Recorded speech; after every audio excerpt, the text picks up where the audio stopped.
ജീവിതം രണ്ടറ്റം കൂട്ടിമുട്ടിക്കാൻ കഴിയാതെ ദുരിതത്തിലാണ് കോഴിക്കോട് മേത്ത ആശുപത്രിയിലെ നഴ്സുമാരും. പലരും നഴ്സിംഗ് പഠനത്തിനായി എടുത്ത വായ്പയുടെ അടവ് പോലും തിരിച്ചടയ്ക്കാൻ കഴിയാതെ പ്രതിസന്ധി നേരിടുകയാണ്.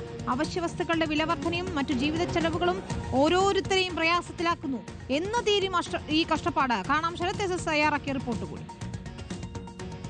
ഞാനിപ്പോൾ നിൽക്കുന്നത് കോഴിക്കോട് മേത്ര ആശുപത്രിയിലാണ്. ഇതുവരെ കേട്ട നേഴ്സുമാരുടെ കഥയ്ക്ക് അപ്പുറമല്ല ഇവരുടെ കഥയൊന്നും തന്നെ. എന്നിരുന്നാലും ഓരോ ആളുകൾക്കും അവരുടെ സങ്കട കഥകൾ തന്നെയാണ് പങ്കുവെക്കാനുള്ളത്. കഴിഞ്ഞ ദീർഘനാളായി ഇവർ അനുഭവിക്കുന്ന ദുഃഖത്തിന്റെ ദുരിതത്തിന്റെ കഥ ഇതുവരെ പരിഹാരമായില്ല എന്നുള്ളതാണ്. ഇവരുടെ വേതനം സംബന്ധിച്ചുള്ള കാര്യങ്ങൾ ഇതുവരെ ഒരു തീരുമാനത്തിലേക്ക് എത്താൻ സർക്കാരിന് പോലും സാധിച്ചില്ല. അതുകൊണ്ട് തന്നെ കടുത്ത സമരങ്ങളിലേക്ക് കടക്കുക എന്ന തീരുമാനത്തിൽ തന്നെ ഇവർ എത്തിയിരിക്കുന്നു. നമുക്കൊപ്പം നേഴ്സുമാർ കൂടി ചേരുന്നുണ്ട്. ചേച്ചി, എന്താണ് ജീവിത സാഹചര്യം? വരുമാനം ഇപ്പം ഞങ്ങൾ ബേസിക് സാലറി ഞങ്ങൾക്ക് 2018 തുടങ്ങിയിട്ട് 2020-ലാണുള്ളത്. അപ്പം അതിപ്പം 7 വർഷമായി ഞങ്ങൾ അതിൻ്റെ കൂടുതൽ സാധാരണ ഒരു 3 വർഷം കഴിഞ്ഞ് അത് കൂട്ടിക്കിട്ടേണ്ടതാണ്. ഇപ്പം 3 വർഷം കഴിഞ്ഞു, 5 വർഷമായിട്ടും ഇല്ല, 7 വർഷമായി. അതുകൊണ്ടാണ് ഞങ്ങൾ ഇത്രയും ഈ സാഹചര്യത്തിൽ ജീവിത ചെലവുകളും മറ്റു ചെലവുകളൊക്കെ എങ്ങനെ കടന്നു? ജീവിത ചെലവുകൾ ഇപ്പം എല്ലാത്തിനും വില കൂടി എല്ലാവർക്കും അറിയുന്ന ഒരു സാഹചര്യമാണ്.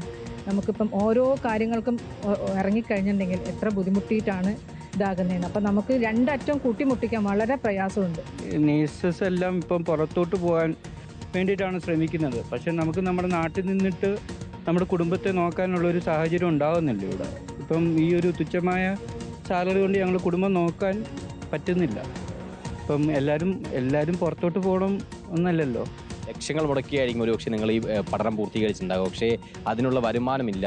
ജീവിത ചെലവാണെങ്കിൽ നിരന്തരം കൂടുന്നു. അങ്ങനെ ചെലവ് കൂടുന്ന സാഹചര്യത്തിൽ ഒരു പ്രതിവിധി പോലും കണ്ടെത്താൻ കഴിയാത്ത അവസ്ഥ. ഇപ്പോൾ ഞങ്ങൾ എടുത്തേക്കണ ലോൺ പോലും നമുക്ക് അവിടെ നിന്ന് കിട്ടുന്ന സാലറി കൊണ്ട് തിരിച്ചടയ്ക്കാൻ പറ്റുന്ന അവസ്ഥയാണ്. അതുകൊണ്ടാണ് എപ്പോഴും എല്ലാവരും പുറത്തേട്ട് പോവുക എന്നുള്ളൊരു അവനവൻ്റെ കുടുംബം കൂടെ നിൽക്കാനായിട്ട് എല്ലാവർക്കും താല്പര്യം ഉണ്ടാവുമല്ലോ. അപ്പോൾ എല്ലാവരും ആ ഒരു രീതിയിലാണ് ഇതിനെ കാണുന്നത്. നമ്മുടെ ഒരു അടിസ്ഥാനം എന്നുള്ള രീതിയിൽ 40,000 രൂപ നമ്മുടെ സാലറി ആക്കും എന്നുള്ള പ്രതീക്ഷയിലും ഒക്കെയാണ് നിൽക്കുന്നത്. പറയുന്നത് പോലെ ഓരോ നേഴ്സുമാർക്കും അവരുടെ സങ്കട കഥകൾ പറഞ്ഞു തീർക്കാനുണ്ട്. പറഞ്ഞു പോവുകയാണെങ്കിൽ ഓരോ ആളുകളുടെ ജീവിതത്തിലേക്കും ഇറങ്ങി പോകേണ്ടി വരും. നമുക്കറിയാം, പലരും ഇപ്പോൾ ജോലി തേടി വിദേശത്തേക്കാണ് പ്രത്യേകിച്ച് പോകുന്നത്. കാരണം ആ രീതിയിൽ ജീവിക്കാൻ കഴിയാത്ത സാഹചര്യം നിലവിലുണ്ട്.